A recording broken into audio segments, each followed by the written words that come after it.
I'll call the meeting to order.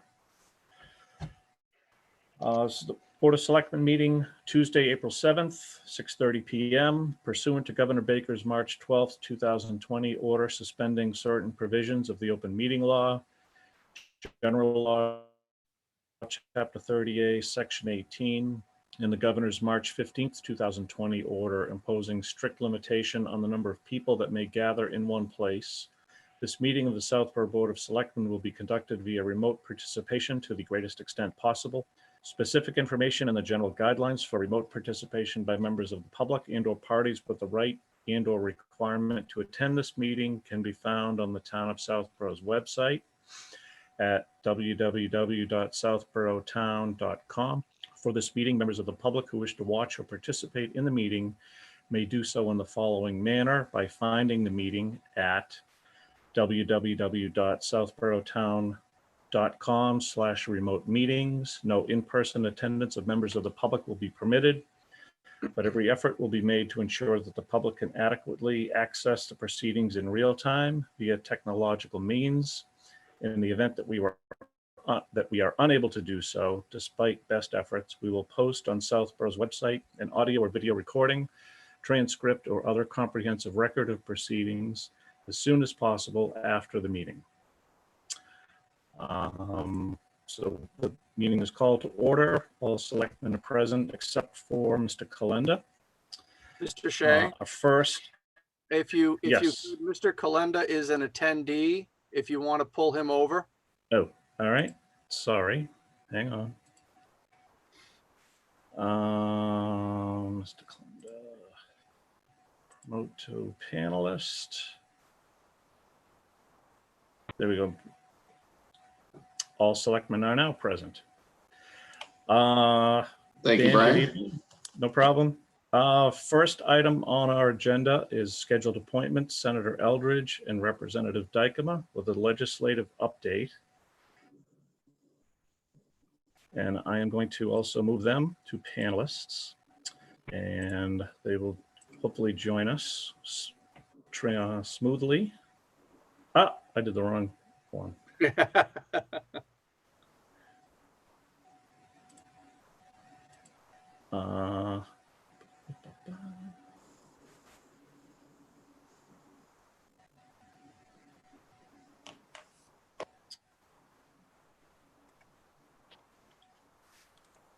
How do I, let's see.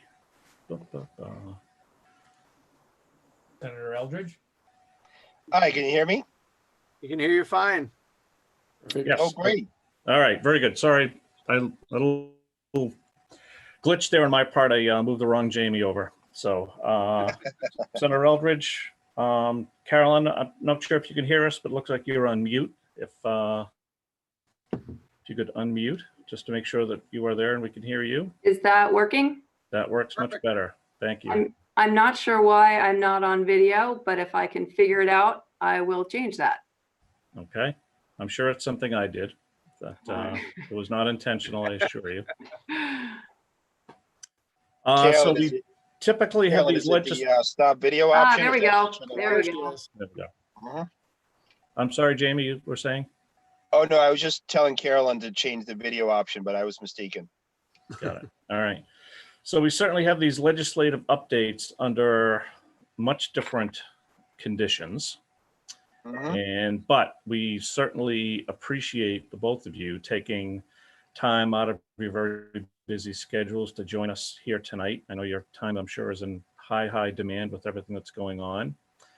But with that, Senator Eldridge, I'll turn it over to you first. Do you want to give us a quick update from your end? Yeah, thank you so much. Thank you for inviting us, at least for my 14 communities. This is my first virtual Board of Selectmen meeting, so thanks very much. And always great to present with my House colleague, Representative Dykema. So thank you so much for sending out the agenda, and I know there were some questions also. But in terms of my presentation, I'm sure you're aware, but the legislature did pass two municipal reform bills. One of them was around town elections as well as certain special elections. And then the most recent one was allowing for town meetings to be delayed, providing more flexibility to towns and cities around budgeting, as well as obviously allowing for more virtual meetings like this beyond what the governor had already did. So those were the two municipal reform bills. And in terms of other pending legislation, certainly there's discussion around housing protections for tenants and homeowners. There's discussion around a social safety net, whether it's food assistance, rental assistance for supporting our most vulnerable populations.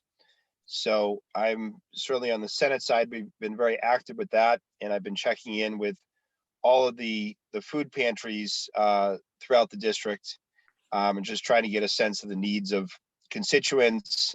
Certainly some of them are saying they're seeing more people apply because people have been laid off or their hours have been reduced. And appreciate the work of the Baker-Polito administration with all their guidelines. So certainly trying to get out the information that they're communicating. And on the budget front, I did have my meeting last week with the Senate Ways and Means Chairman Michael Rodrigues. This is the regular FY21 state budget meeting. Obviously, we're already seeing a massive decline of revenue, and so he couldn't really tell me what might happen with everything from local aid to education aid to even level funding, things that we fought for last year for the FY20 budget. There was supposed to be a virtual economic summit today by House and Senate Ways and Means chairs and Secretary Heffernan for the Baker-Polito administration. Unfortunately, the video broadcasting didn't work, so they did not have the summit.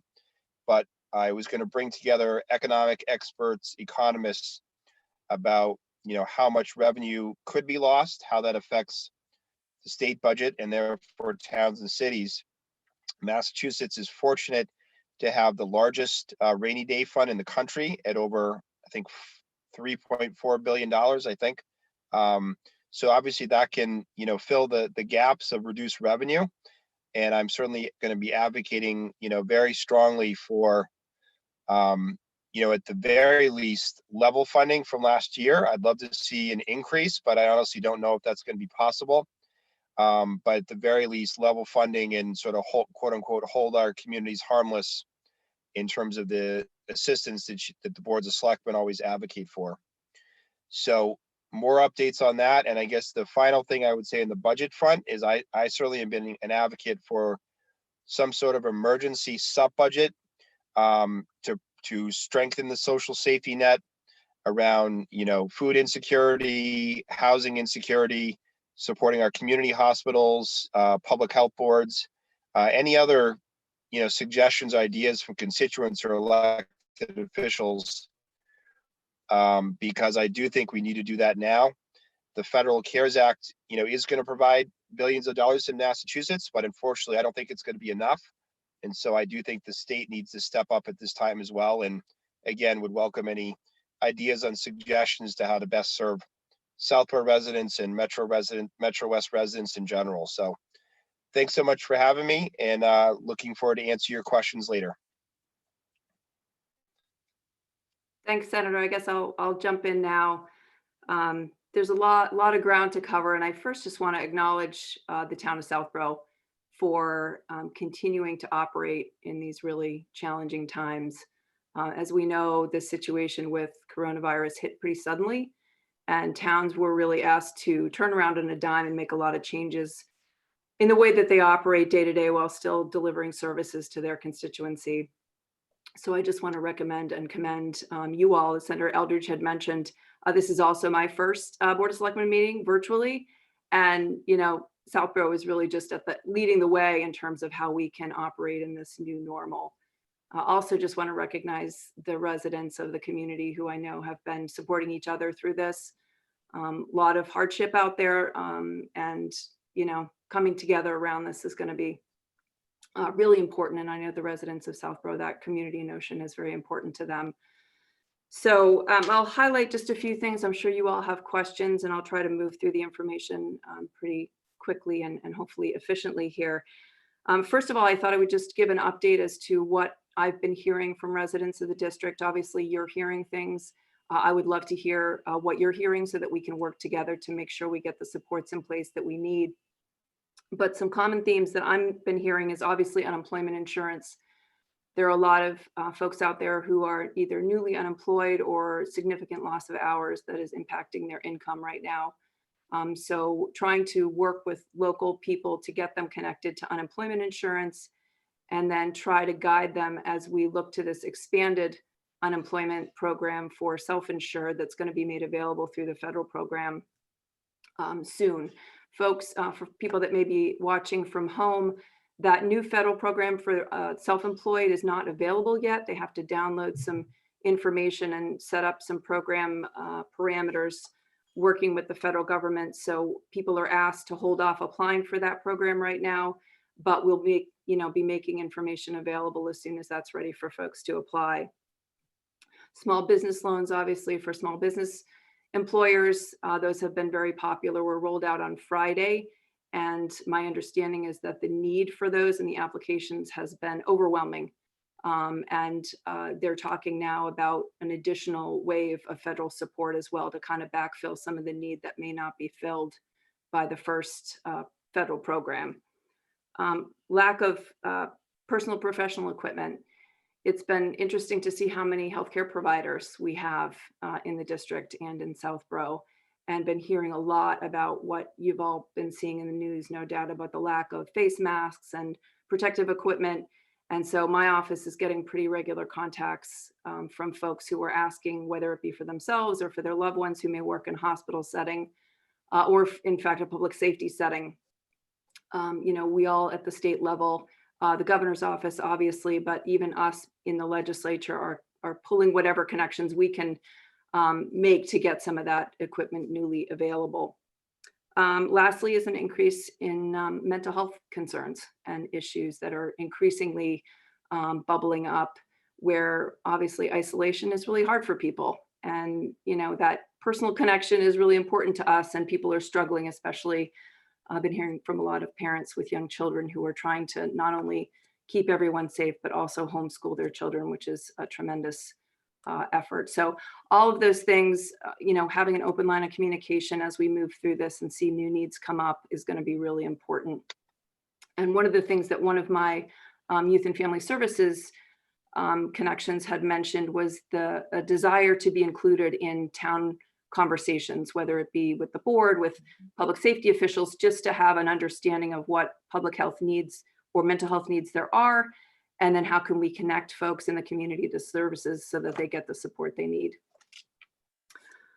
So I'll touch on legislation. I know Senator Eldridge mentioned some things. I won't repeat what he said. I want to bring up the public safety legislation that's been filed. One of the concerns that's been raised is about some of these first responders, healthcare professionals who are having to be quarantined as a result of COVID-19, and how is that going to be categorized when it comes to pay.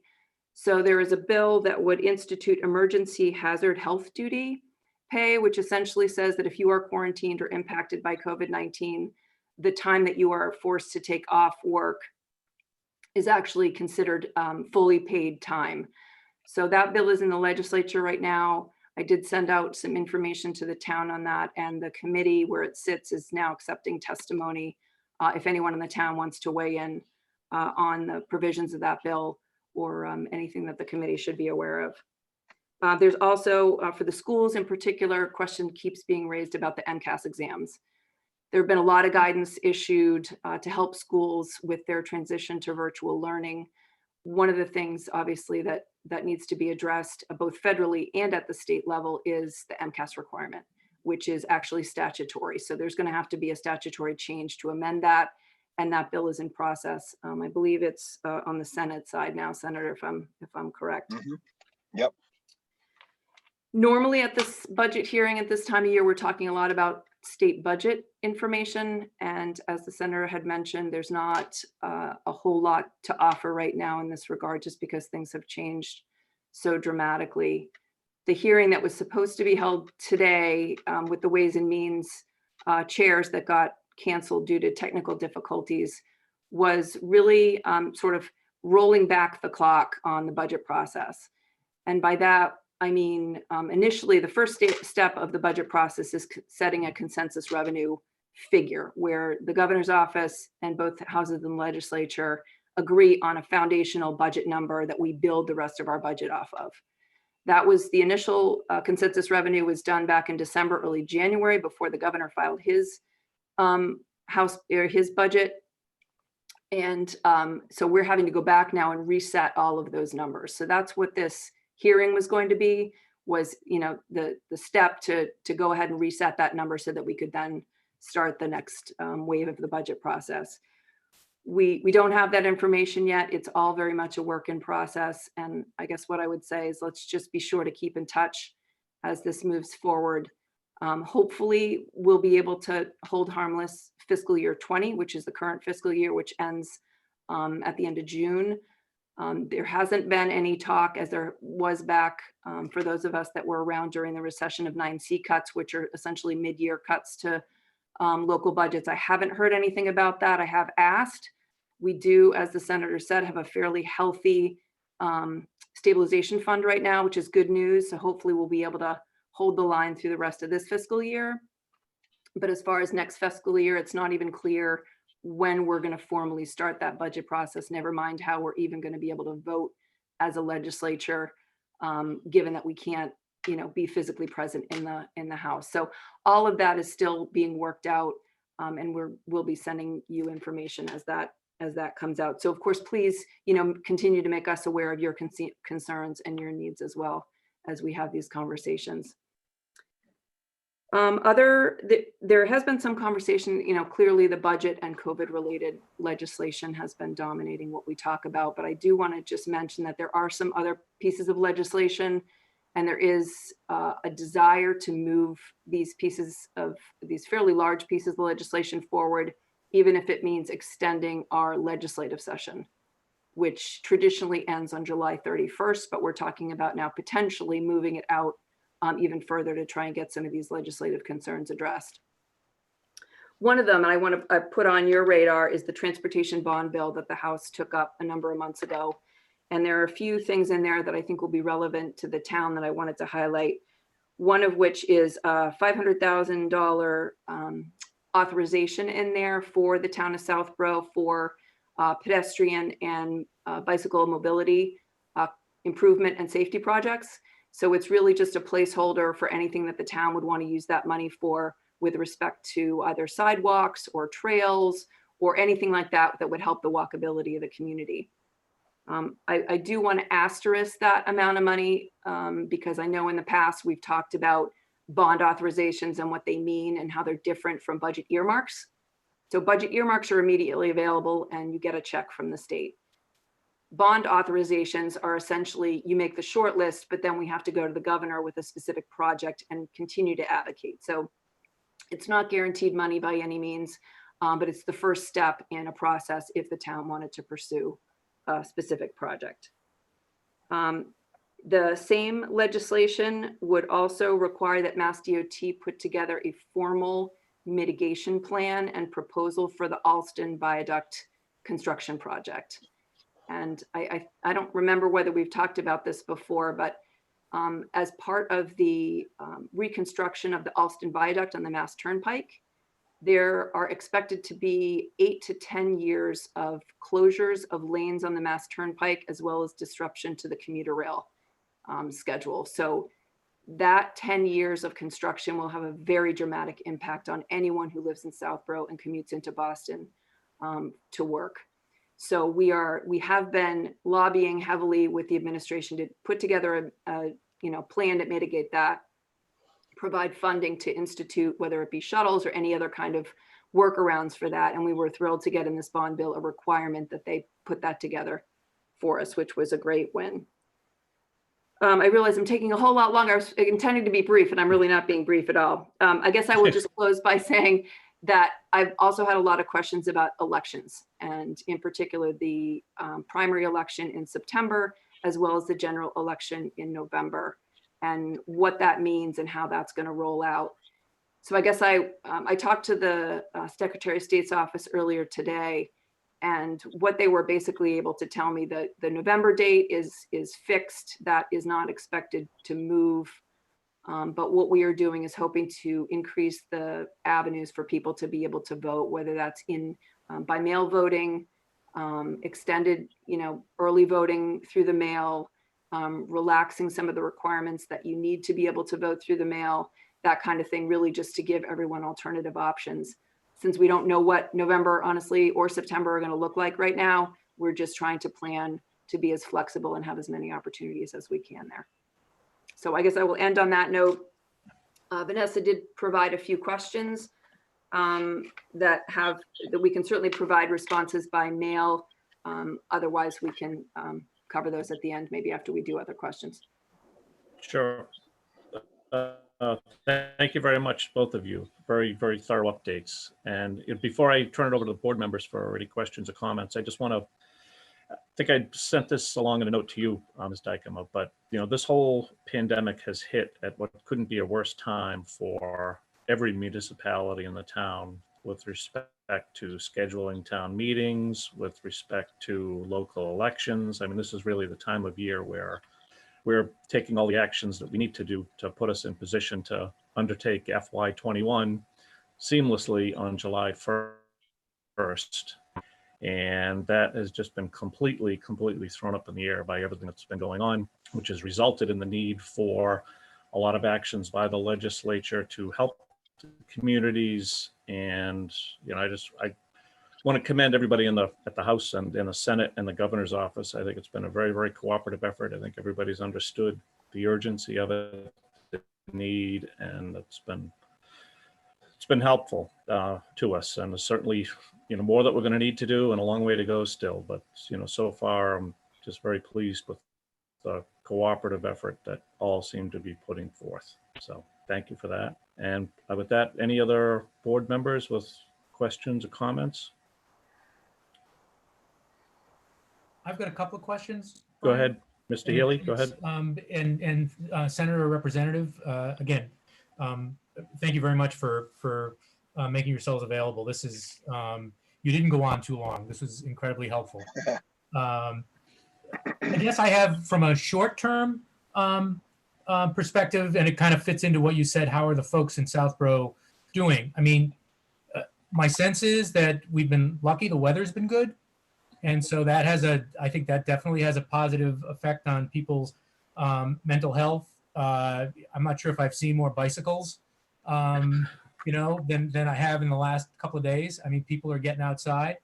Other than a little bit of a battle we're having here about one of our conservancy lands, the schools, the town itself has been incredibly cooperative of making our public spaces available.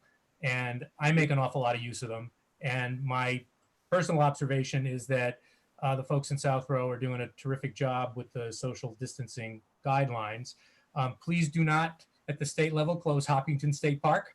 That's an incredibly valuable resource for me and an awful lot of other people for mental health and otherwise. Me too, Marty. I'm sorry, Carolyn? Me too. Okay, I'll wave if I see you. On the short term, we've had conversations both at the board level and at the town administrator level about short-term funding needs. And there's town funding that's available. Obviously, it's limited. There are nonprofits that have reached out, and over time they've made money available and are continuing to make money available. And we're trying to do a better job to let folks in the town know that those sort of things are available. Is it your sense that there is likely funding coming from the state that would be able to be directed to our youth and family services, which from a conversation I had with Mark and Vanessa this morning, are almost doing more volume of work since they moved online than when they were dealing with people walking into the offices. And if there were that sort of short-term help available, again, for rent, for groceries. I mean, Southborough is an affluent community, but it's also a mixed community. And if there's been any sort of discussion about that. Sorry for the very long lead into it, but the subject itself is a pretty important one here. Mhm. Well, so thank you, Marty. So I would just say, at least in my view, I'm not sure if there would be state money for that, but certainly that's partly why I'm advocating for a sort of emergency supplemental budget, so they could provide money to social service agencies like what Southborough does, or the Southborough Food Pantry. So I would like to see that happen, because I am concerned that the federal stimulus won't reach down to the local level, but I'm not sure if that'll happen. I know there's been a little discussion about a sub budget, and Representative Dyke mentioned that today there was supposed to be this virtual economic summit to get an idea of our revenue and therefore influence, maybe the possibility of a sub budget. So I would say certainly for a board, if you think that would be helpful to the town of Southborough, please communicate that to us, because that helps us make our argument at the state level. Okay, and I had a very long lead in and a long question. The one final thing I'll say is I share your concern that the federal CARES funding for small businesses, it's not going to reach down to some of the really small businesses, and we have a lot of those in Southborough. So my position would be that there certainly is going to be room for state funding to supplement the CARES funding that coming from the federal level. And with that, I'll pass off to anyone else who has any questions. So Brian, I had a few. Yep, go ahead, Dan. So piggybacking on what Marty just said about the number of small businesses in Southborough, they also obviously bring in revenue to the town. They also employ residents. What does the state have planned, not only to incentivize or to help our small businesses get back on their feet, whether through tax cuts or whatever it might be? What do either, I guess in particular, have planned to help our small businesses get back open when able and be able to prosper with all of the economic damage that's been done to them for being closed so long? And then similarly, what do either of you have planned for the residents of Southborough in terms of tax cuts or whatever else it might be from on the state level to ensure that our residents can be able to start spending again, hopefully again at a number of our small businesses? Sure, I can start on that one. So I agree with you, Dan. Small businesses, I think it's pretty widely recognized that, across the board, to the extent that we're able to keep our small businesses up and running, or at least, current, to be able to get through this so that they can start reemploying people and open back up quickly when we come out the other side of this, is incredibly important for a lot of reasons. As far as state acts, on that, clearly it's on the radar, and we've been waiting for this federal money to come through.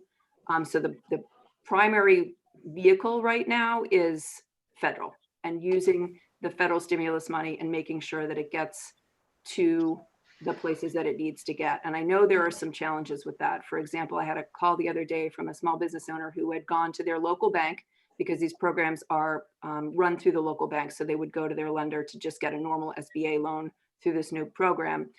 And the program was opened up at his local bank, where he had a relationship, at 4:30 in the afternoon on a Thursday. Within an hour and a half, they had 400 applications for these loans. Yep. When they usually do about 100 of these a year. And so they closed it down. And so this individual is no longer able to apply, because that's the bank he has a relationship with. So I think we're going to be seeing more and more of this. And thankfully, the federal congressional delegation is already talking about a second wave of stimulus specifically for small businesses, so that we can extend and expand this program. To the extent that we can facilitate and support those efforts by doing things at the state level, something we absolutely need to look at. I think at this point, we're still having those conversations. And if you have ideas about ways that small businesses could be supported, please send those up. And likewise for the tax cuts for, working families and individuals, There has been this new expanded program to self-employed, which was a big gap there. So that hopefully will be filled. A lot of people are applying for unemployment, which is a critical need. And there's been additional funding from the federal government there as well to try and, keep some of those people able to pay their bills until we can get through this. So there's no, I guess there's no specific state initiatives at this point, Dan, but certainly looking at everything. And I don't want to conflict and create new programs beyond what the federal government is already doing, but how can we efficiently support their efforts through new state level programs? Thank you, Carolyn. And I would just add, Dan, in addition to what Representative Dykema said, and thank you for your question focused on small businesses, is that, yeah, I do think there needs to be a way for the state to step up and support small businesses. One bill that I did file in response to mostly restaurants is what's called business interruption insurance, and that would require insurance companies to pay the costs for small business owners that have that insurance to pay their employees, pay rent, other costs from the insurance companies that they've been paying into. And then the state would reimburse the insurance companies for that. So it's sort of a long-term proposal. On the tax cut front, I'm not sure how tax cuts would help small businesses, but I do think we need to provide, direct grants and not just loans to small businesses. And so my thought would be tax, wealthy institutions, wealthy people, raise billions of dollars and then provide that money as direct grants to small businesses that are really hurting. And I'm certainly hearing from a lot of small businesses saying that it's not even just about them coming back in a few months, but that they're going to close their doors forever because they don't have the capital to come back. And a loan won't really help. It's really about a direct grant to make themselves and their employees get through this pandemic. So that's one thing I'm focused on. And I guess the last thing is just with respect to small businesses, let's not forget our nonprofits and how we can provide financial support to them, given the critical work they do, not to mention all the people they employ. So that's sort of what I've been focused on. And I think the legislature in general is very focused on supporting small businesses. One thing Thank you, Jamie. So I just wanted to add, Dan, that there was some leniency given to hotel and meals tax, the room and meals tax, knowing that these, some smaller restaurants and things would be owing these taxes. They did extend the deadline and are offering some latitude in how those can be paid and when those can be paid. Again, recognizing this cash flow issue. Okay. Yeah, thank you. I just would encourage you to keep, the concept of, this, to me, this is not an opportunity to tax some people more. It's hopefully an opportunity to tax a lot of people less to hopefully get more money back into the system that people can spend. They spend at our small businesses, they make money, we get tax revenue from that. It's, it's a cycle. So I'd encourage you to just consider those options as we, look to reopen our businesses as soon as we can. And Carolyn and Jamie, before you move on from this subject, a small business in New York is not a small business in Southborough. A small business in Boston is not a small business in Southborough. I mean, 150 employee outfit qualifies for these small business funding. 450 employee outfits qualify. And I took a look today at the applications and the documentation. It can be daunting for, a small restaurant that employs 12 or 15 people. So I really think there's going to be that there's going to be some slippage through cracks here for the particularly small business that exists in communities like Southborough. And that's the focus, not the 150, the 450, the 500 employee small businesses. I think will be fine. They employ accountants, they employ attorneys. It's going to be the really small businesses, I think, that the state is going to have to worry about. And Marty, I've had conversations with a couple of small businesses in town here, or indeed very struggling with how to get that process working, either through their banks or otherwise. I mean, if you're used to that kind of stuff, you can dig through the regulations, but if this is not something that you do every day, it can be a real daunting experience. And I agree, they're going to be left out in the cold. So need to deal with that. I do have one additional question, if I may. Yep, go ahead, Sam. as I read about this event, it looks like it's going to last for some extended period of time in one form or another. And I wonder about the supply of personal protective equipment. Mark, I don't know how we're set now in terms of our public safety staff, including the Board of Health, but if this is going to go on for some period of time, I think there's going to be continued strain to make sure we've got adequate supplies of that. And I hear and read about the state having access to a variety of this kind of equipment, whether it be masks, gloves, gowns, et cetera, et cetera.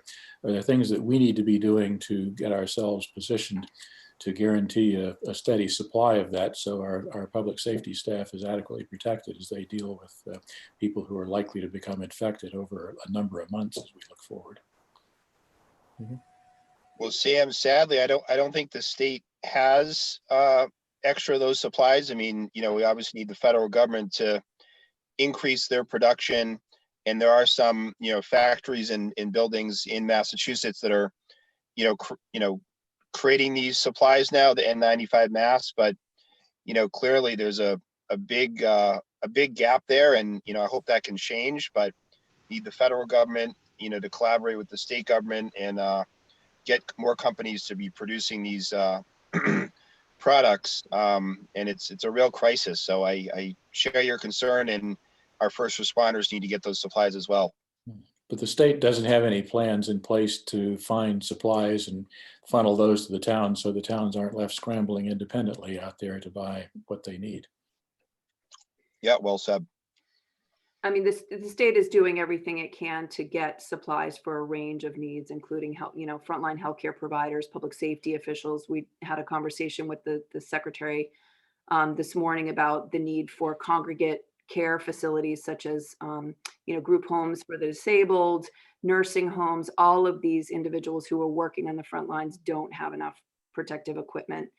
One of the creative things that I think the state is doing is there's an organization called Mass MEP that works with manufacturing companies and has for quite some time, and they work with Voc Tech schools as well. And they are actively reaching out to some of our local manufacturing companies to see if they can retrofit their businesses to manufacture some of these needed supplies that are maybe manufacturing other things that are similar. So there's a pretty robust program for any business that may be interested in participating in this program to work with Mass MEP, who will provide the skill, you know, the skills and the training to get up and running with with the public safety and protective equipment. The other thing is that there is a fairly robust effort to reach out to anyone who might have this equipment, whether it be universities or, like I said, Voc Tech schools. Even the marijuana industry uses a lot of this protective equipment in their growing facilities. So how can we pull this all together and get it to the frontline folks who really need it? And that's, I would say that's probably job one right now for everyone across the state, including, you know, right up to the governor's office. Thank you. Hi, Jamie and Carolyn. How are you? Thank you for coming tonight. Nice to see you again. I'm going to touch on one of the concerns that I think Dan and Marty both also touched on is I'm worried about our food pantries. As you know, people get furloughed, as people get laid off, there's going to be a greater need for the food pantry. And most of our food pantry are donations that come through the churches and whatnot in town. So I was wondering or hoping there's going to be some form of legislation to be able to supplement some of these food pantries that are helping more people now than they've ever helped before. You know, the schools are doing their part with the lunches and whatnot. But it's great for that. But when you also have parents home that typically aren't home as well, that's another meal that a family may have to worry about. So any thoughts you could have, or maybe even keep that in the back of your mind as you're putting bills together, you know, to be able to take care of the food pantries. They're our first defense here for families, you know, that are in need. So just please keep that in mind as well. Thanks, Lisa. A lot of our pantries get supplies from the Greater Boston Food Bank. And I know that there've been a lot of efforts to help support the food bank so that they can push a lot of these supplies out to the individual communities to meet that local need that you're talking about. Thank you. Yeah, and I appreciate you raising as well, Lisa. And I would just say I have been reaching out to the food pantries throughout the district, and they are seeing a greater need, as you said. And to Representative Dykema's point, the Greater Boston Food Bank. I think a lot of people are increasing their donations, but there is also a line item that supports these food pantries, the MFAP, Mass Emergency Food Assistance Program. And I really think if we do a supplemental budget, we should have an additional funding for that to provide more groceries and food, because, you know, donations are great, but I think at this time you need to increase state spending as well. No, absolutely. And, you know, families that sometimes may have always donated as well to the food pantry, you know, are finding themselves as well now not being able to buy those extra items when they have to think about their families, and things are in short supply in the stores. We all know that. I mean, this will be known as the great toilet paper year of 2020, you know, so, but thank you. Thank you. Okay. All right. Again, thank you both. Anything else from anybody? No. Again, Senator Eldridge and Representative Dykema, thank you both very much for taking your time out of your busy days to join us this evening. And you can compare our abilities, technical abilities now to the other communities as you get invited in the next coming weeks. So. Or to the legislature. Yeah, that's right. Very well done tonight. Thank you, guys. Something I didn't say, you folks talked about the legislation you passed. It's very welcomed. It really is going to help us. So well done on the legislative front. Thank you. Well, let's keep talking. I'm sure there will be more needs that come up, and to the extent that you can make us aware of them so that we can, you know, advocate, that would be great. Great. Thank you both. Thank you so much for inviting us. Have a good rest of the meeting. Take care. All right. Next on our agenda is interview for ZBA alternate position. Jamie Meath for the term to June 30th, 2020. So Ms. Meath, let me just see if confirm she's still in the attendees, and I will move her into our panelist group. And there. Here I am. Yes, excellent. Thank you very much for joining. That's going to be a hard act to follow, but here I am. So thank you for joining us tonight too. Just a little bit of background for the board members. We've had this opening on the ZBA for quite some time now, and I know Chairman Nicholson has reached out to me in the past and to others to try and get this position filled. I know it's a little, you know, our norm is to have, you know, an interview and meet new candidates and in person at a regular board meeting, and I don't know when we're going to be able to do that again. Sooner rather than later, we're going to be looking at committee reappointments as a whole.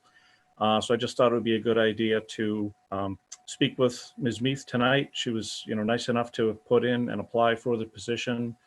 And again, this way we'll, you know, have the ZBA vacancies filled, and when we do all the committee reappointments, we'll have a full ZBA moving forward. So with that, I appreciate everybody's indulgence and conducting you know, a meeting with a candidate in this forum. Jamie, I guess I'll turn it over to you to start. If you just want to give us a little bit of background on yourself and why you're interested in ZBA in this open position. Sure, no problem. So I'm originally from California. I moved to Southborough in 2006, and I have a background in law. I have a degree from Suffolk University Law School, and in California, I practice construction defect, and now work for a company that is involved with insurance compliance, all types of insurance. And I've always wanted to be involved with the town, but unlike you guys, I didn't have it in me to run for election.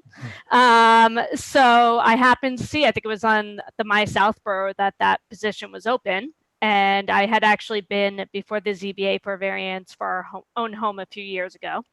And I just thought this might be a good way to get involved and volunteer my time. Very good. Very good. Are there board members with questions? For Ms. Meath? Yes. Mr. Kalenda, go ahead. Hey, hi, Jamie. Hi. Hi, and thank you so much for volunteering. It's, you know, it can be incredibly rewarding. I've done this job in particular for almost 9 years. It can also be incredibly challenging, and it can take up a lot of time. So I guess one of the, you know, again, so thank you for offering to donate your time to your town. You know, how would you handle conflict. So you're gonna when you sit on some of these in some of these meetings, you're gonna have some incredibly passionate people who will come to the microphone and maybe even then afterwards write things about you on My Southborough or somewhere else, trying to, you know, influence you to see their, you know, to vote in the way that they want to vote. You will also have other times, you know, when, you know, you're going to have a level of support for you. I mean, but, you know, when you start making those tough decisions, you know, the room can get hot sometimes. How do you handle that conflict? Do you listen intently to everyone's opinion, make your own, or do you go to the loudest voice in the room? I definitely listen to everyone's opinion and then make my own. And having practiced law, I have some experience sitting in the courtroom, listening to other cases that are not mine and hearing both sides of the story, which can get very heated. And since you don't know the clients or the story, you have to listen to all the evidence and decide which side you think makes the most sense. So I think I have a lot of experience with that. I think I'm very even keeled, so I'm not too concerned about that. Obviously, having gone through law school, I've been through a lot of ethics training and have that background. So while I wouldn't look forward to being hated by the majority of the town, I do think I could look at things in a very even way and listen to all the voices, whether they be loud or not. Great answer, Jamie. And usually it's just a very small portion of residents that's really mad. But, you know, again, overall, I think the town is very appreciative, as you'll see. I think this board is, of those who want to volunteer for it. And you know what? We all make the best decisions we can with the information that we have in front of us. Exactly. Background as a lawyer, I think, you know, shows that you would have the, you know, those analytical abilities to listen to both sides and make the best judgment that, you know, that you think is best for the applicant, for the town. And I look forward to supporting you. Thank you. Ms. Braccio, questions? I do. Thank you. Hi, Jamie. Welcome. I want to, again, thank you for stepping forward. My questions were similar to Selectman Kalenda's. I think one of the biggest things that we've all found as we've all served over time is just listening to people. People want to be heard and they want people to be fair. I'm very impressed with your credentials and you stepping forward. You have my support 100%, and I wish you the best. Thank you. Thank you. Mr. Stivers? A couple, yes. Jamie, again, thank you for stepping forward. As someone who spent 7 years on the zoning board, I think I'm in a pretty good position to judge the requirements of the job. I think you've got an excellent background for it, and it's great to see someone with your background willing to volunteer. I guess I will ask my perennial question about potential conflict of interest. Okay. You may know from following the blog, there are people who are suspicious of all motives in many areas. And I think that it's important to be very conscious of the potential for appearance of conflict. Are there any business relationships or personal relationships that you have that could create a problem in terms of appearance of conflict? And if so, how would you deal with that? I can't think of any offhand, but I'm about as upfront as they come. So I think if I felt that there was a conflict, I would just say I can't make a decision on this case. Could recuse yourself? I would recuse myself, yeah. Okay. I wouldn't want to be in that position to look like I made a decision that favored someone that I knew or would favor a business that I know. Which doesn't help you or the town or the board in those cases. So that's the wise choice, certainly. So that was my big question. Thank you again for volunteering, and you certainly have my support. Thank you. Mr. Healy. Yeah, very quick. Hi, Jamie. I have a soft spot for anybody with a law degree, so welcome. Thank you. And I'm guessing from your answer to Mr. Stiver's question that the insurance law and regulation work that you do doesn't intersect with real estate related matters? No. So what I do, do you know of websites like LexisNexis and Westlaw? They're kind of. Oh, sure. Yeah, so I work for a company that has a product very similar to that, that specializes in the insurance industry, property, casualty, life, health, all of it. And we are basically a database for the insurers to remain in compliance with all the state regulations, statutes, anything coming out of a state agency like a Department of Insurance. So we're basically like a LexisNexis or a Westlaw, and we cover all 50 states and Puerto Rico and Virgin Islands and all that. So it's nothing that would conflict in Yeah. terms of what you're saying. Yeah, and your answer to Mr. Stivers was spot on, which is if it does, then you'll recuse. Yeah, no, I work for a huge corporation that's based out of the Netherlands. I think there's like 35,000 employees worldwide, and we are one teeny tiny little division of that. So. Okay. And did you say you did some construction related stuff? I did some when I practiced law in California. I did construction defect law, which Whereabouts in California? well, I grew up in LA, but I was practicing in the San Francisco area. Oh, cool. I spent about 10 years there. Oh yeah, whereabouts? In San Francisco. Oh, in the city. Yeah. Yeah, we were living just over the Bay Bridge, but I was working in Walnut Creek. Oh, neat. Yeah. Okay. Well, again, appreciate your volunteering. I think you'll enjoy it, and welcome. Thank you. Great. Any other questions, comments? Is there a motion?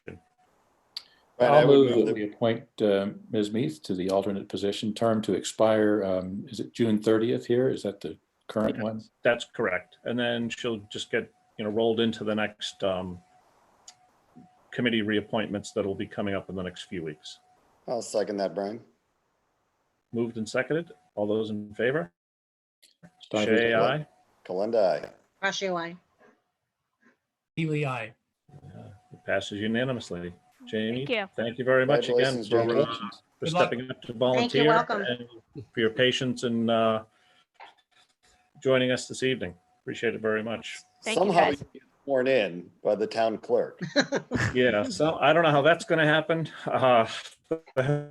You can. Maybe virtually. I'm sure Jim will reach out to you. If he doesn't, feel free to reach out to him as well, and we'll make sure that happens. All right, and thanks for giving me an excuse to wash my hair today. And Okay. Very good. Thanks, Good night, guys. Jamie. all right, Yeah. bye. Good night. All right, so the next item on our agenda is discussion of postponed date for annual town meeting. With that said, two of the key participants in that discussion are Mr. Hegarty and Mr. Cipriano. I'm sorry, Mr. Semino, and also Mr. Cipriano. Mr. Cipriano is, I see, in our group of attendees. I do not see Paul, and I do not see Jim as of yet. So I'm going to suggest that we give, I'm gonna, I guess, just move Mr. Cipriano into our group.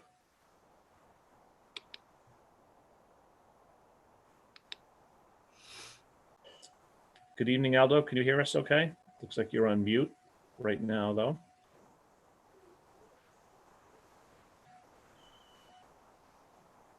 I can hear you.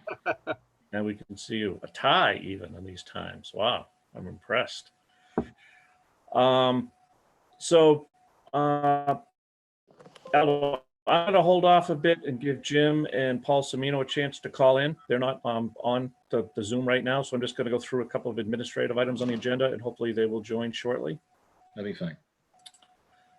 So I will go next to consent agenda to approve open session minutes for March 31st, 2020.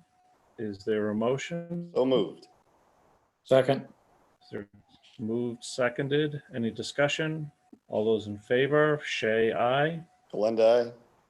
Stivers, aye. Was that every, did I hear? We need Lisa Marty, and I Marty. think you were on Yeah. mute. Oh, Marty. Russia, I. Healy, aye. All right, that passes unanimously.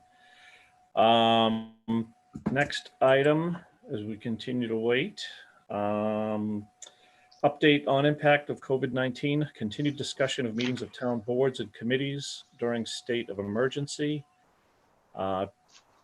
Ms. Braccio, you had requested that we put this item on the agenda.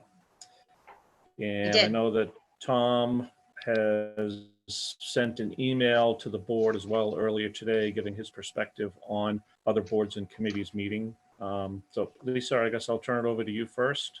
Great, thank you, and thank you for putting it on the agenda, Brian. So one of the reasons I had asked for Brian to do this is there seems to be some form of confusion on the board's directive that it either be time sensitive or COVID related. I know lots of boards and committees want to meet. I know I had gotten a few phone calls after an agenda was posted earlier this week. So I'm just looking for some form of maybe clarity from the board, because there seems to be some level of confusion.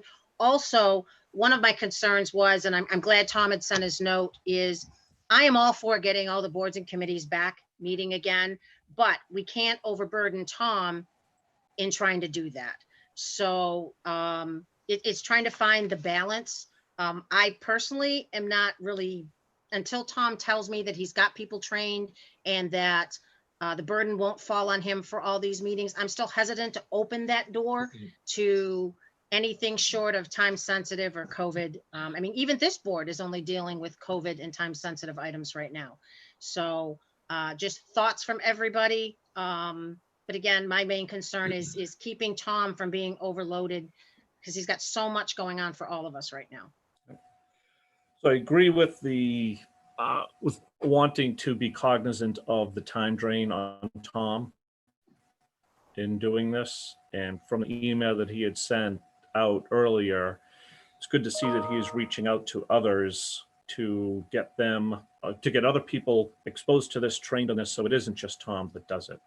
I guess from my perspective, you know, I think we're going to be in this situation for quite a while, and I don't think it's reasonable to expect that the committees won't have needs to meet. And I think if we can do it again with the restrictions that, and not restrictions, but I guess the guidelines that Tom had outlined, that we utilize the Zoom as the resource for doing it, and coordinating the timing of meetings so that, you know, the two licenses that we have don't come in conflict with each other, and there aren't more than two meetings that need to be scheduled.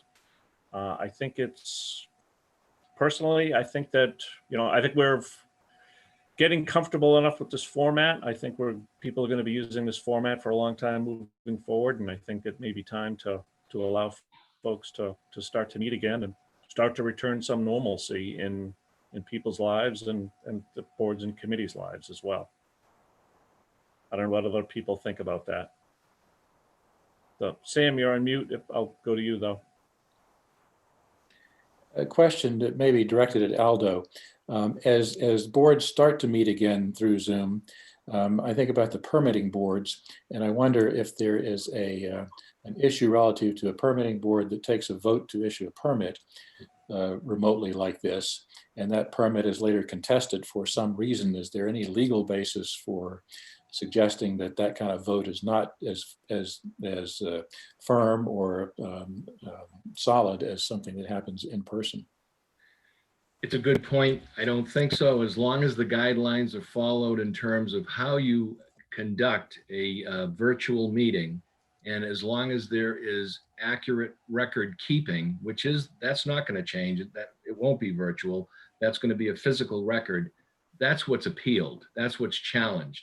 So as long as everyone follows the normal procedure in conjunction with the changed rules here and keeps good records relative to the decisions, I don't think this is going to be an issue. I could see someone, for example, arguing that, you know, I don't have a computer and I wanted to participate in that process. I object to whatever is being discussed. And so I didn't have a fair opportunity that someone who is technologically enabled did.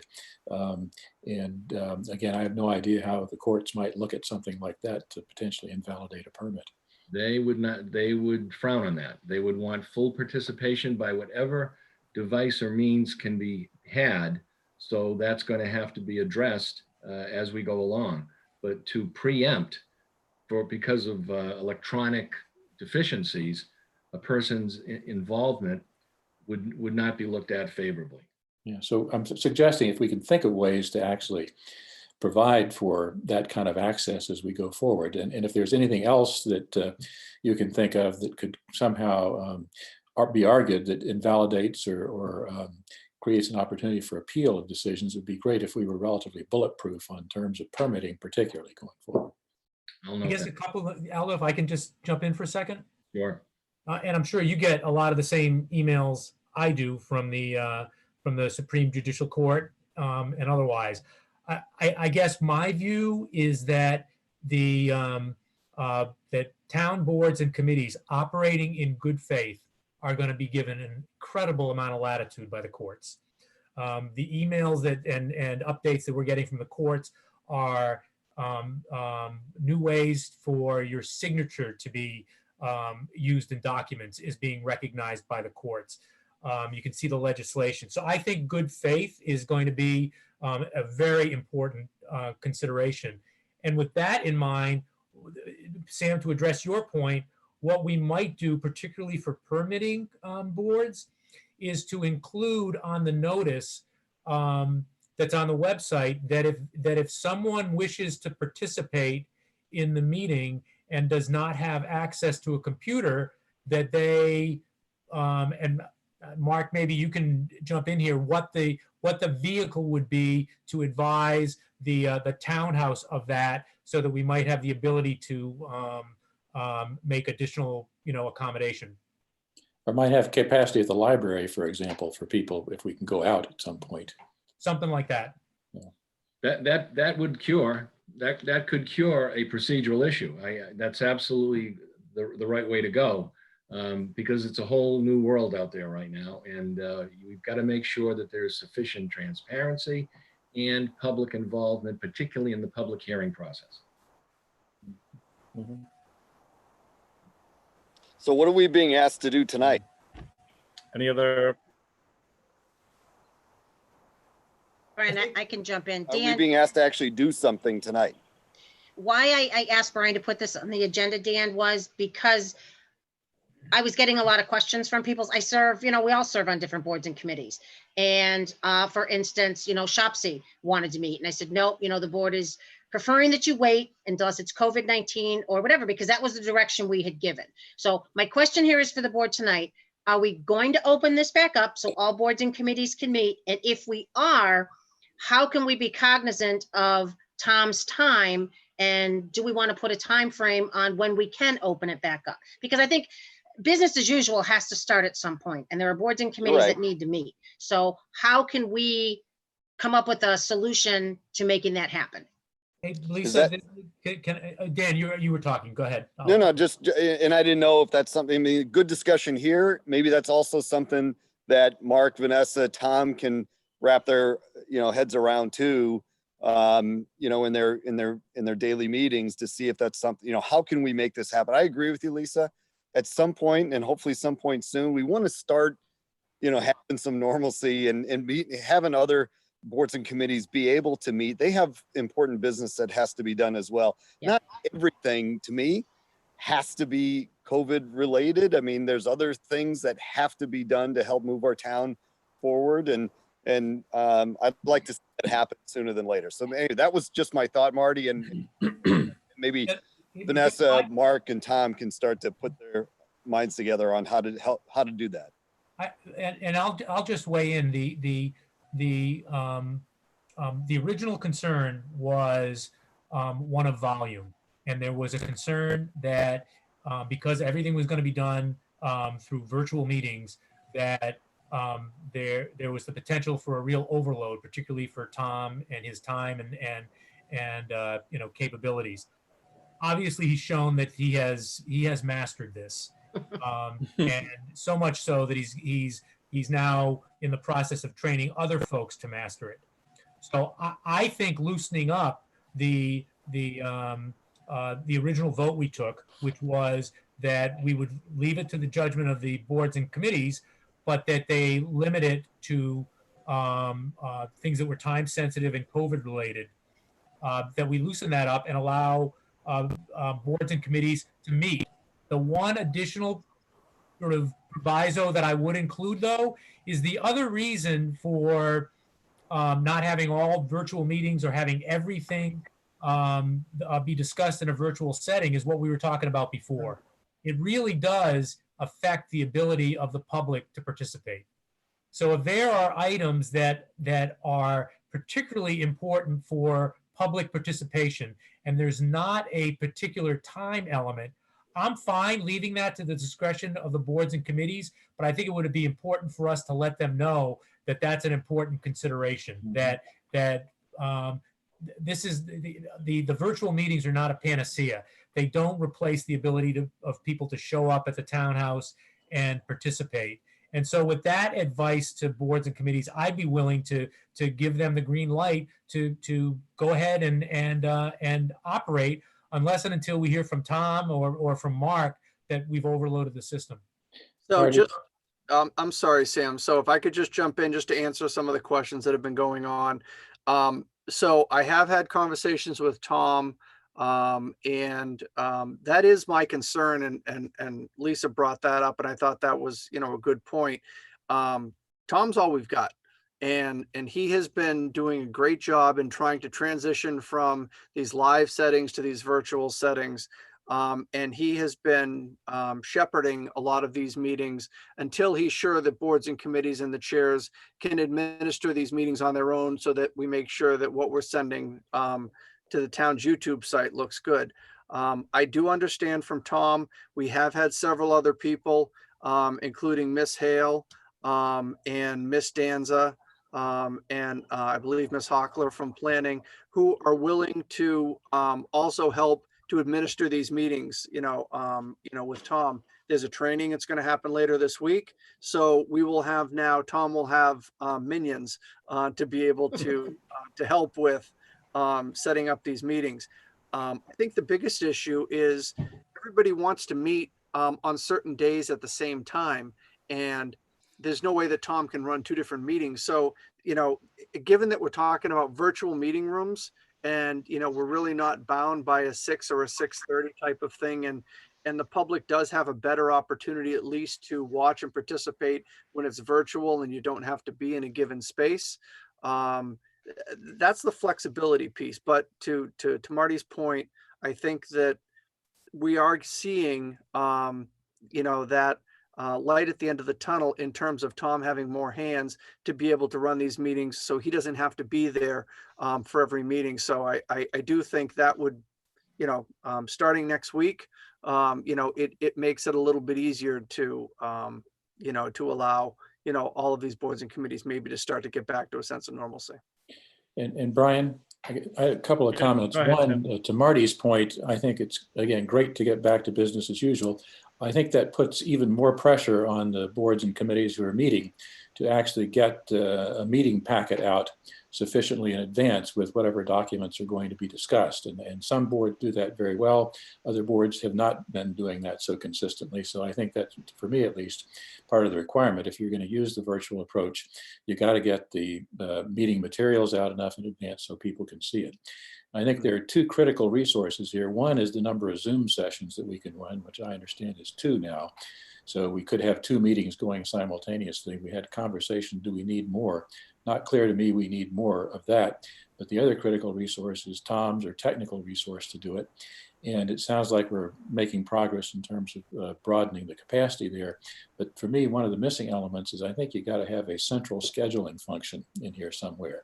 So I would look to maybe Mark to organize how that works to make sure that the requests for meetings are something that can be handled given the 2 Zoom sessions and the however many people are available to do it at particular times. So somebody, I think, has got to coordinate that, sort out Committee A has an urgent need, so they have a little higher priority than Committee B, and make sure that we don't have conflicts in terms of resources that aren't available, et cetera. So somehow a scheduling mechanism in there, I think, is a critical element to let people get access and then not overload the staff. So Sam, there is a scheduling element to it when people, if people want to go in to schedule a meeting and you're looking for a particular room, say you want the room that has the ability for public comment on a particular day or time, you'll see whether it's available or not when you go to schedule it. We haven't had the issue yet of priority for, various, two groups wanting the same space at the same time. But does someone see, for example, that the Zoom capability is available, but we don't have anybody to coordinate or to facilitate it? That's the other dimension that I think we have to keep an eye on. You don't want to overload Tom, basically. No, absolutely. And I think I'm hoping that beginning next week, assuming that the staff is adequately trained, to be able to assist him, we should not have that overloading. Good. Okay. And to your point though, Sam, I certainly don't want to have to be the referee to make a decision among 3 boards that want to meet on any given night, which 2 have the priority and which one doesn't. So I don't think we ought to be put in that position either. So it's, again, if boards, committees schedule a meeting and someone else comes along and that time isn't free, then it's no different than somebody else having, booked a physical room ahead of them, in our past life. So I think they just need to work it out. And again, I think people are going to be reasonable, and I think we're going to get through all this. So. Brian, just as a point, I'm sorry. I saw Mrs. Hale had her hand up for an awfully long time and now she's taken it down. I don't know if she has a comment.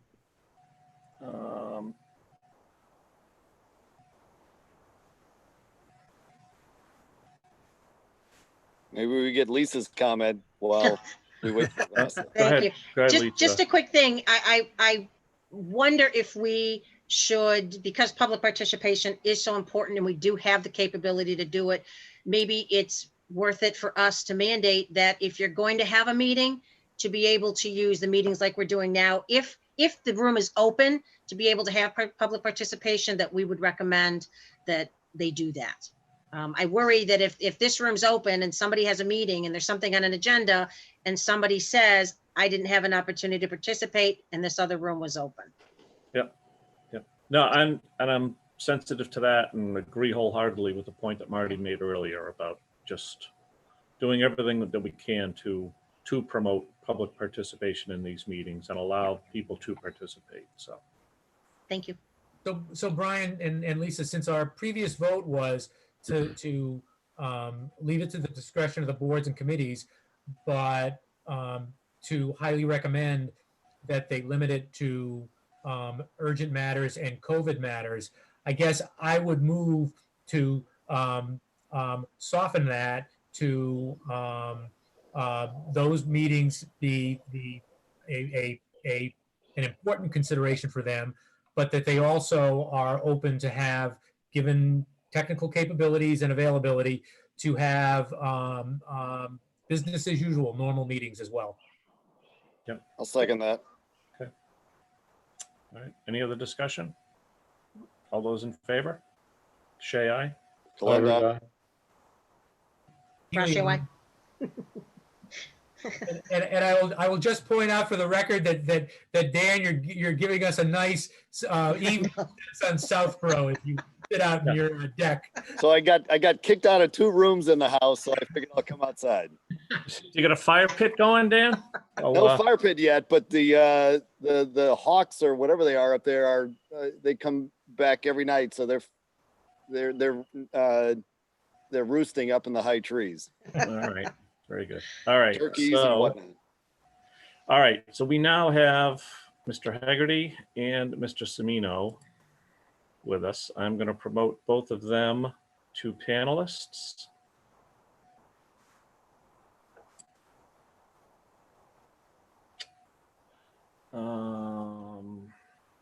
Jim and Paul, you're both on mute right now. Can you hear us?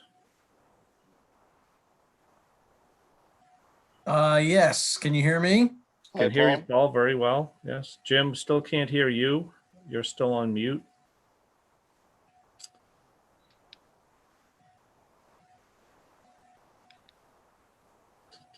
There we go.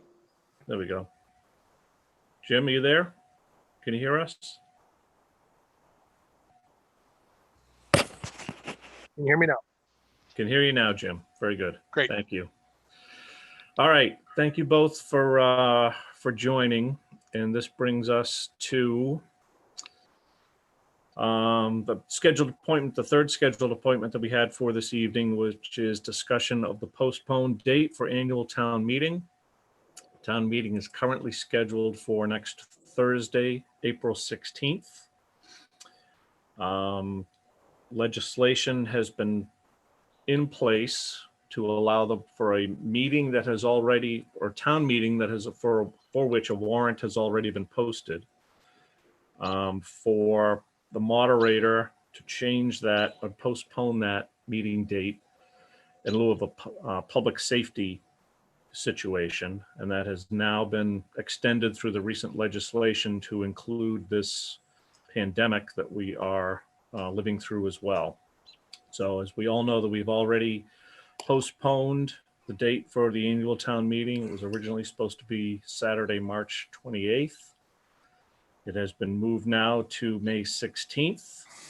And I guess with that, I'm gonna. April 16th. I'm sorry, 16th. April 16th. April 16th is the current revised date. Apologies. So with that, Paul, I'm gonna turn it over to you as the person who is the one authorized to postpone meetings and to pick a date for a new meeting. I'm gonna turn it over to you to get your thoughts on how we should proceed. Okay, well, thank you. You know, my understanding of a couple points, a couple thoughts. First of all, my understanding of the current statewide declaration is that it runs through May 4. Has that been updated or changed, or am I right about that? No, my understanding is May 4th. May 4. So certainly we're not nothing's going to happen between now and then. I understand also that the new legislation, for lack of a better phrase, contemplates a maximum of 30-day increments. So in other words, we go out from the current date of April 16, no more than 30 days. And if we need to revisit, we revisit. But in the meantime, that's the intention. You know, given May 4 being the absolute first date and all of the things that have to happen between now and town meeting, my inclination, although I don't intend to make a hard decision tonight, but my inclination, unless someone has some reason to disagree, in which case I'd love to hear it, is to target the week of May 11, which is a Monday, through May 16, which is a Saturday. You know, pending the canvas of folks in terms of their individual schedules, et cetera. But that would be my intention. I don't have a preference for a weeknight or that Saturday, the 16th. I don't want to rule anything out unnecessarily. And so those are my thoughts as we, you know, as the calendar stands today and as the state of emergency stands today. I'm obliged, I believe, to consult with, in addition to this board, public safety and public health authorities as well on this item. And I have not done that yet. But I certainly intend to do so, and certainly well in advance of May 4. And so announcing a new date sometime in that time frame that I indicated is something that I intend can happen, you know, later this week. Okay. Those are my thoughts. Okay. And just from my perspective, given the you know, the constraints that we had where we're really limited to a 30-day by 30-day time frame, I completely agree with that. I don't think it's reasonable to schedule it any sooner than that week that you had targeted. This is just my opinion, and you know, we don't need to resolve it tonight, again, because we're limited to a 30-day by 30-day time limit. I think that we're going to be looking in all realistically at a time frame beyond that as well.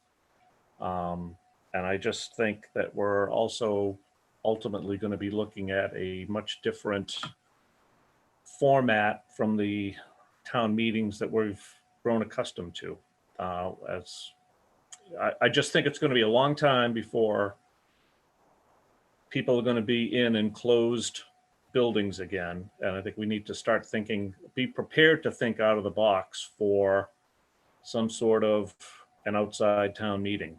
And quite honestly, you know, everybody acted in good faith to get the warrant out that we needed to get out. Nobody at the time expected that we would be in the situation that we're in now. Had I known this, I would have advocated for a much, much different warrant, a much slimmed down, you know, bare bones, just target the key essential articles to get us into FY21.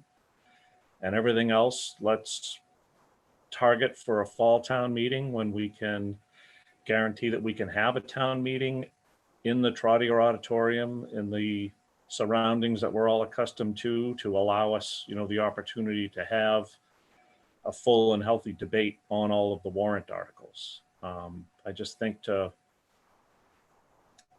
think that we're going to undertake the warrant that we have in the manner that we've traditionally done it is not realistic in my mind right now. So but again, we're limited right now to a 30-day extension, and I support that 30-day extension. Yeah, thank you. I would just add to your last point about the size and complexity of the warrant. Statute requires that we deal with each article. Dealing with an article can be a very quick vote to indefinitely postpone, and I contemplate packaging up the non-essential articles, if that's the right phrase, you know, at what would become an abbreviated town meeting. How abbreviated would be up to the attendees, would be up to the town meeting members. But you know, we have the consent agenda, a tool that we first used very successfully last year to dispose of articles that we vote on in summary fashion. We can also, as a group, you know, take another tranche of articles that we just don't want to act on in the immediate time frame and indefinitely postpone them to the fall, thereby in a couple quick fell swoops, leaving only the essential articles that you were just speaking of, Mr. Chairman. Yep. So Brian, I'll add. I do have that in mind. I think Paul's recommendations make sense.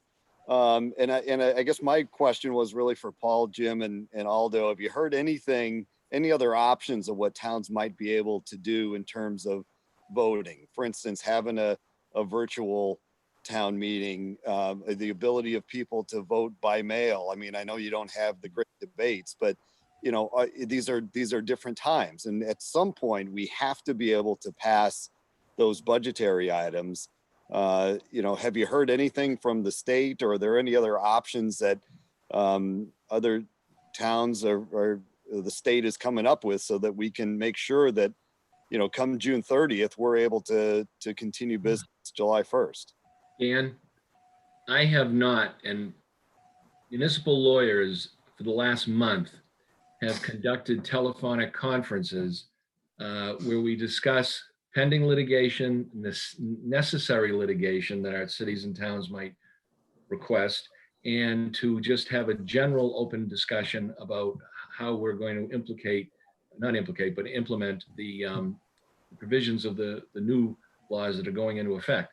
So I have that telephonic conference happens every Wednesday.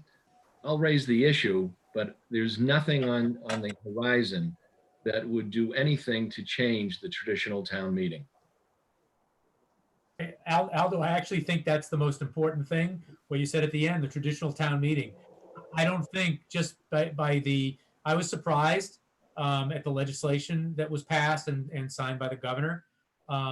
But reading between the lines of it, I think they're worried about town meetings withering away, and you know, that this being a first step. And I really think that the reason there's only 30-day increments, and the reason there aren't the sort of common sense suggestions that you've made, is because there's a real concern about town meeting being a casualty of this pandemic.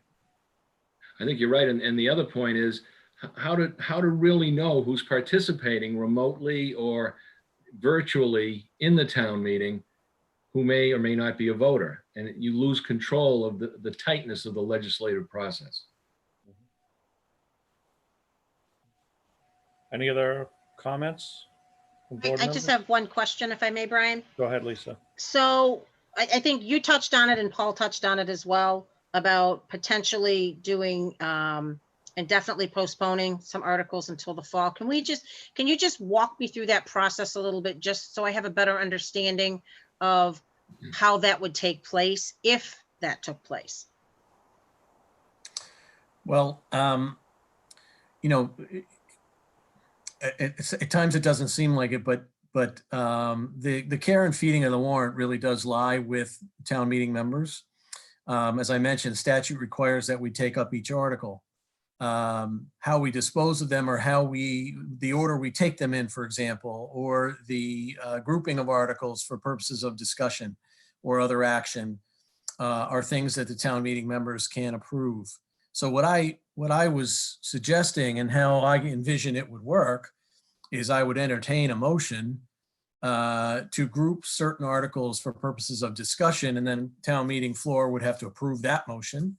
Once those articles were grouped, I would entertain a motion that we indefinitely postpone the group and have whatever discussion people felt the need to have before we took a vote on that, at which point they would all be indefinitely postponed if the vote was successful.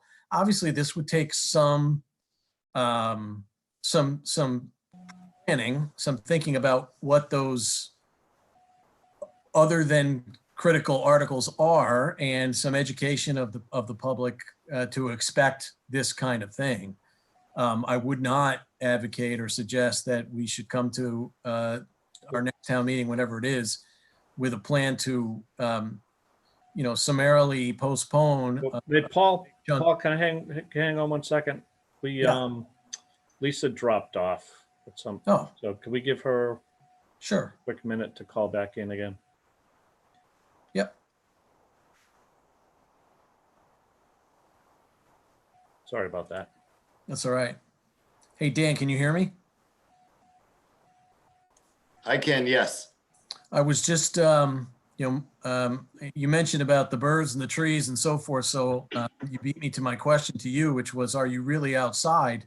Or is it some sort of those newfangled Zoom backgrounds? Oh, now you're inside. So I'm back inside. It got a little cold and you never know what's going to come down from one of those trees, those turkey. Right. Well, I've been hearing a lot about Zoom backgrounds. Yes, you can change your background in a variety of ways. I haven't figured that out yet, but it's easy. We'll I need to do a that. Zoom session on it one day. Right. You can even paste your picture in too, or somebody else's picture. Well, yeah, in my case, it would have to be someone with, a handsome head of hair. Me too. But that looks like Aldo Cipriano then. yeah, right. So. Well, do we need to are we looking to make a decision? I'm not sure if maybe Lisa's having technical issues or. Well, and I think Lisa's question really goes, beyond what we're contemplating now. Well, let me ask this, Paul.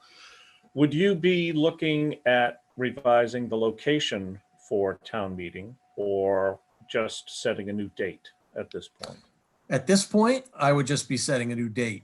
But I don't think the Aldo, maybe you can help me here. Is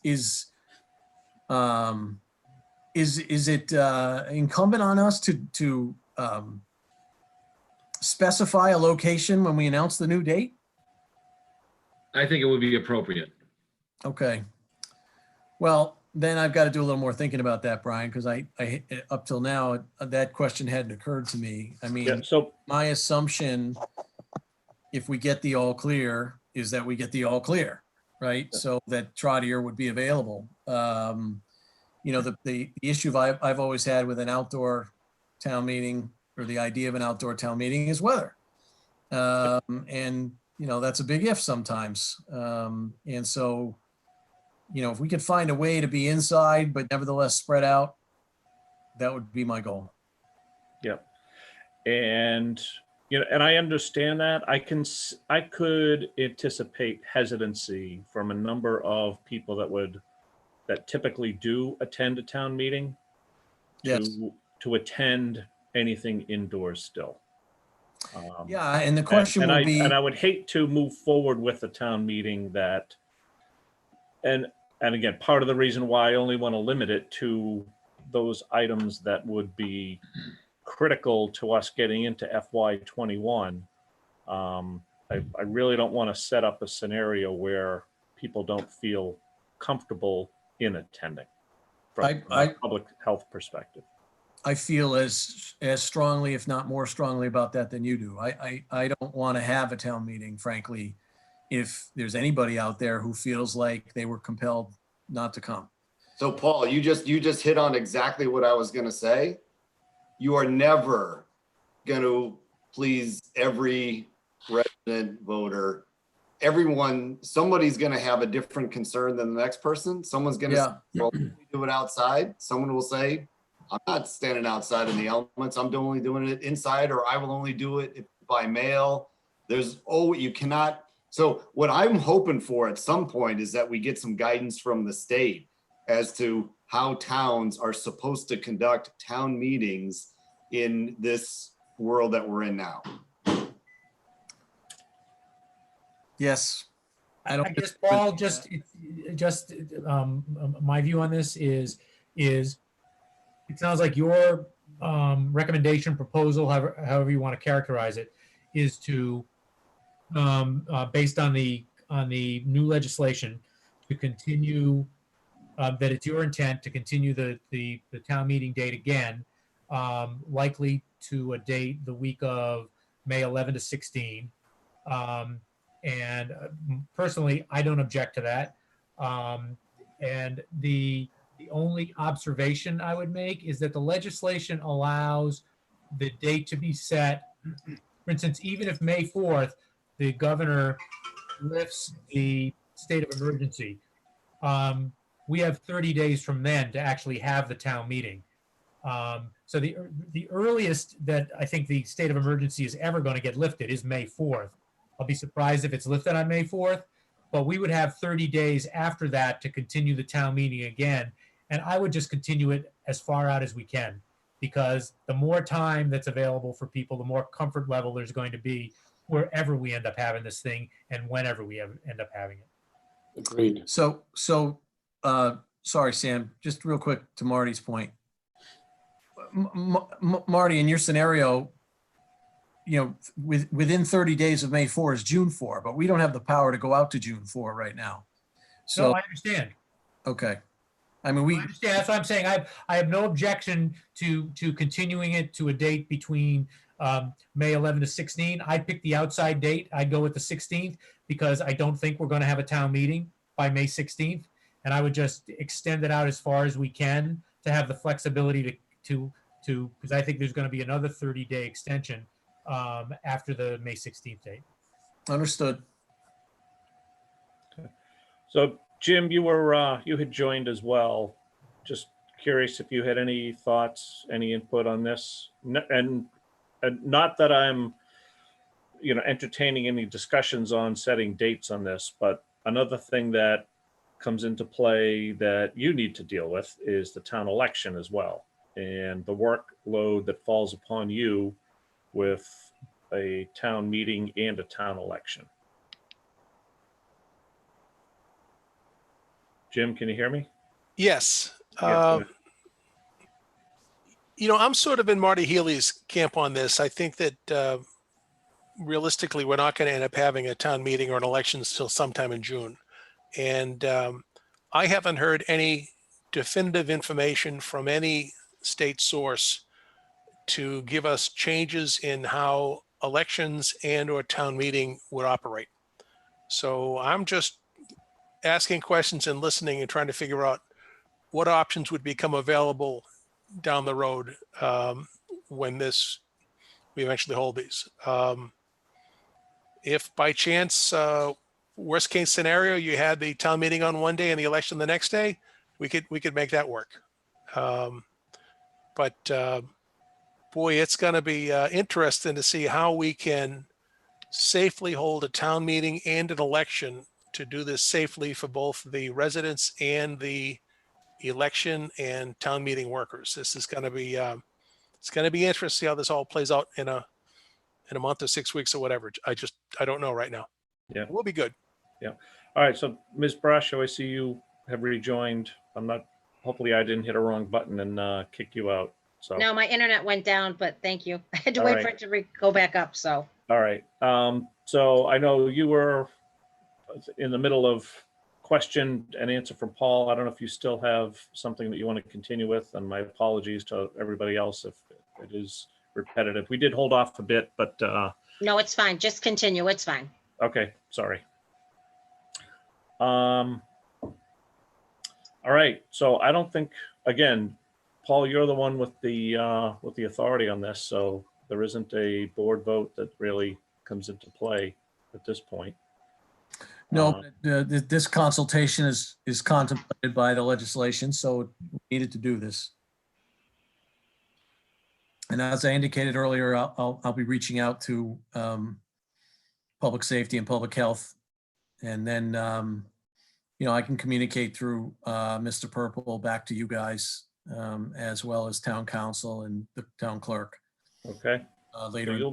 So you'll select a date, and then, so I think our board, as of right now, is planning to meet again April 21st, and I would presume May 5th is our first meeting in May. And maybe we can just pencil in another meeting with you on Tuesday, May 5th, just to check in on and see how that date in May that you select is looking a month from now. I think that's a good idea. Everybody seem to be in agreement with that? Agreed. Sounds like a plan. Okay. All right. Any other discussion at the board level on this item? Nope. All right. Mr. Cipriano, Mr. Hegarty, Mr. Semino, thank you all for joining. Thank you, Mr. Chairman. Enjoy the rest of your evening. Good All night. right, signing off. Oh, go ahead, Jim. Signing off. Thank you. Oh, Thank nope, you. I thought somebody else had something. No, all right. Okay, thanks.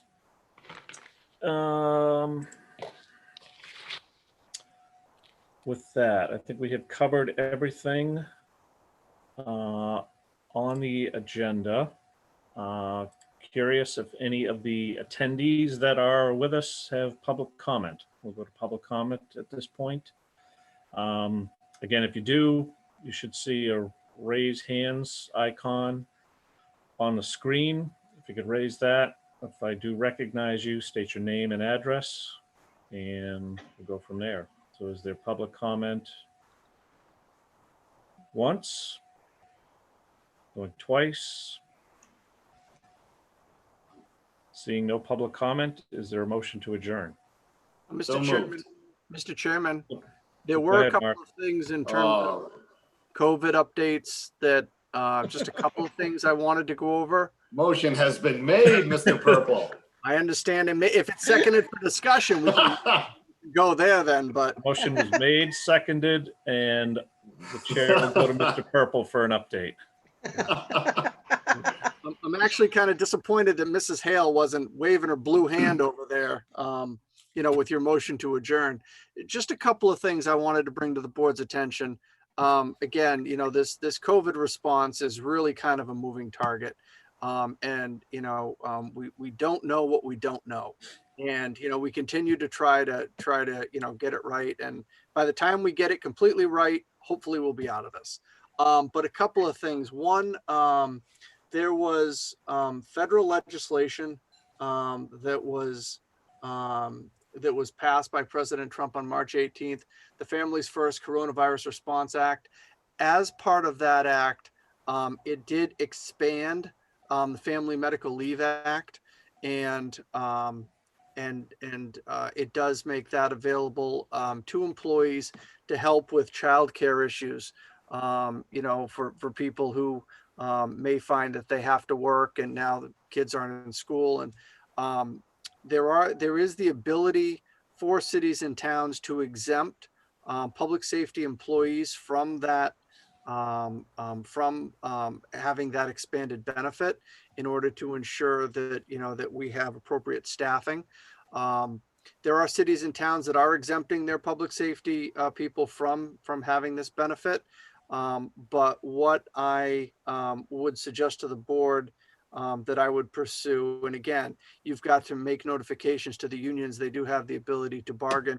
But the approach that I would like to take, that I've seen in at least one other town, is not to exempt any of the public safety employees from accessing this benefit, but reserving the right to revisit the issue should we find that there is a negative impact on staffing levels at some point down the road.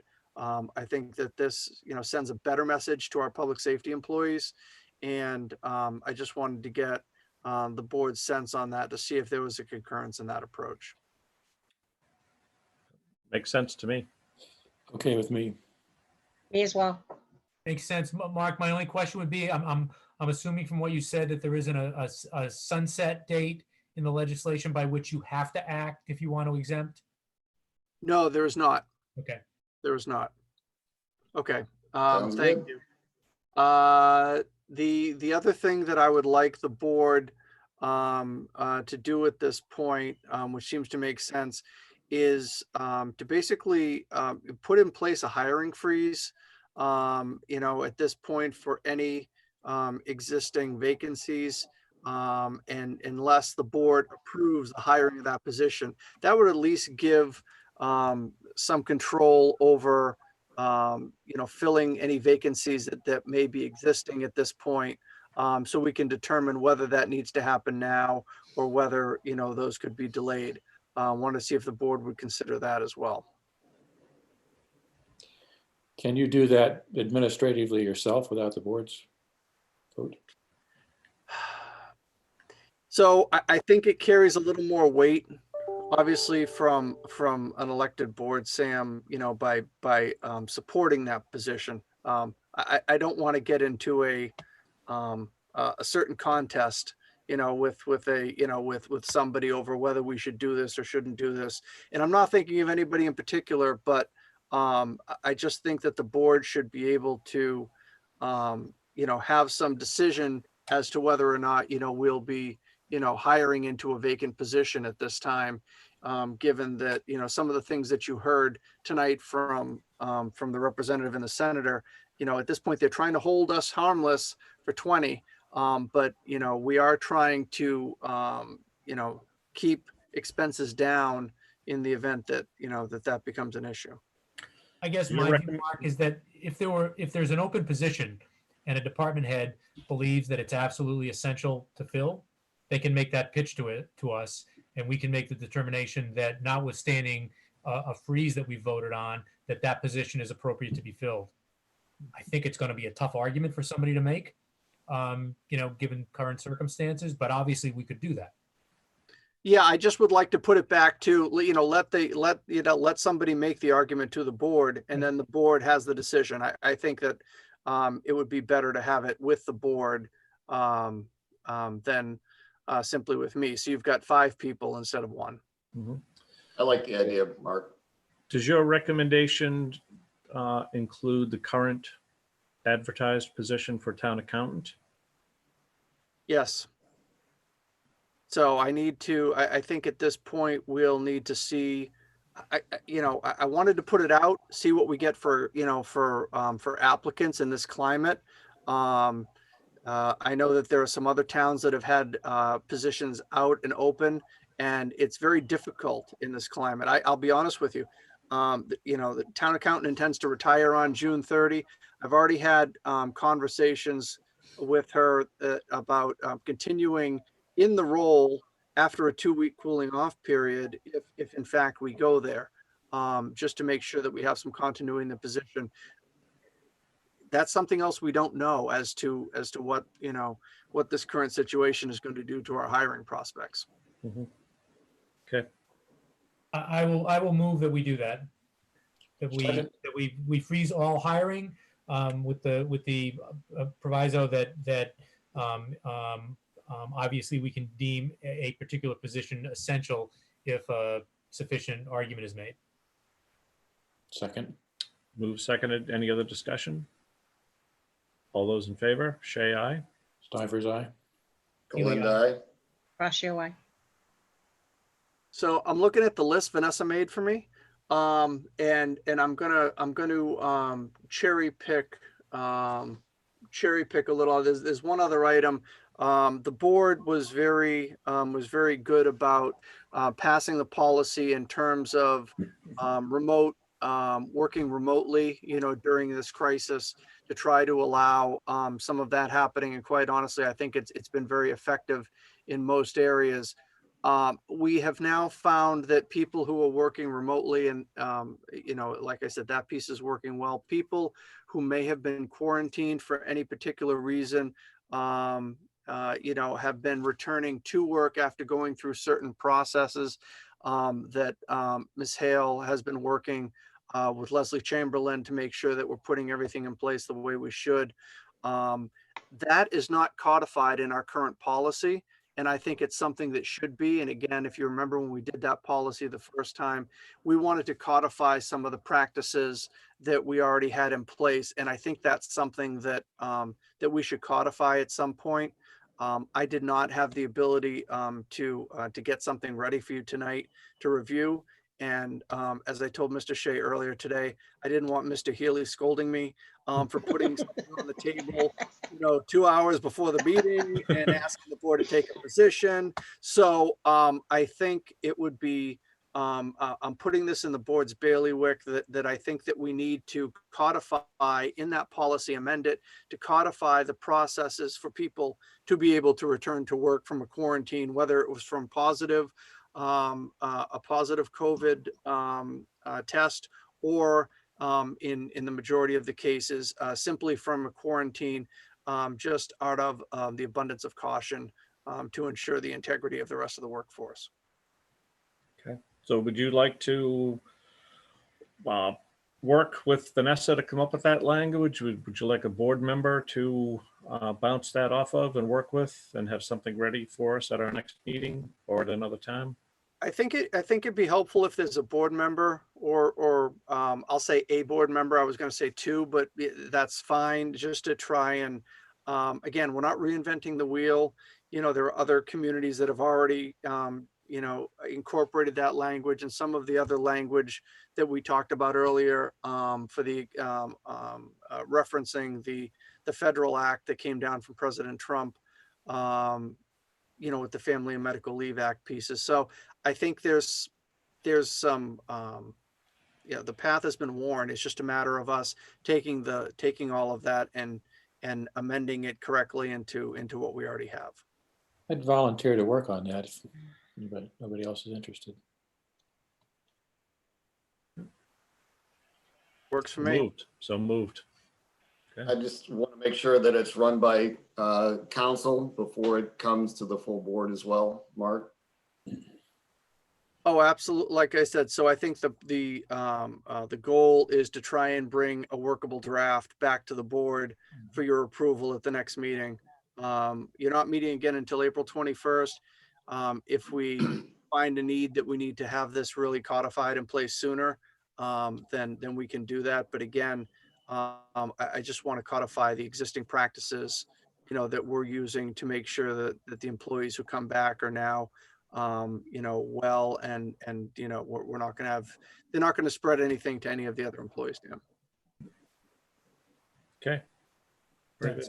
And again, Mark had just mentioned it, but hopefully the board is okay with, going till the 21st to meet again. I thought it was important to meet on a more regular basis as this whole thing was unfolding, but I think we're at a point now where I don't think we need to continue to meet on a weekly basis. Certainly if something arises, something changes drastically, there's nothing stopping us from meeting again. But my plan would be to reconvene with our next meeting on 2 weeks from tonight on the 21st. So. Makes sense. One other item. Yeah, go ahead, Mark. One other item and then I'll stop. Something for the board to consider not necessarily at the next meeting, but maybe the following meeting and first meeting in May. I think that we need to have a conversation with our veterans agent to begin talking a little bit about Memorial Day services and at least planning from our veterans agent point of view, how we would intend to do those services if in fact we're still talking about social distancing and large gatherings. Yeah, that sounds like a plan, Mark, if you want me to engage with you and him on that, but I'm happy to. I'm sure that you guys can handle those discussions, but I'm happy to be involved in them as well. Sure. So what I'll do, I'll reach out to Brian and see if he can, begin to put something together, and then see about having him on a upcoming agenda in the next meeting or two to begin that discussion. So at least we have something workable on the table, should we continue to have to operate in this environment. I'm confident the veterans are going to be doing something. We may even march 6 feet apart, but I'm confident. Excellent. All right. That's all I have, Mr. Chairman. Thank you. All right, very good. So I will then go back to the motion that was made and seconded. All those in favor of adjourning, Shay, aye. Kalendai. Ratio I. Marty, you're a yes as well? Healy, aye. All right, passes unanimously. We are adjourned. Thank you. Good night, Good night. everybody. Thanks Thank to you. all. Stay safe.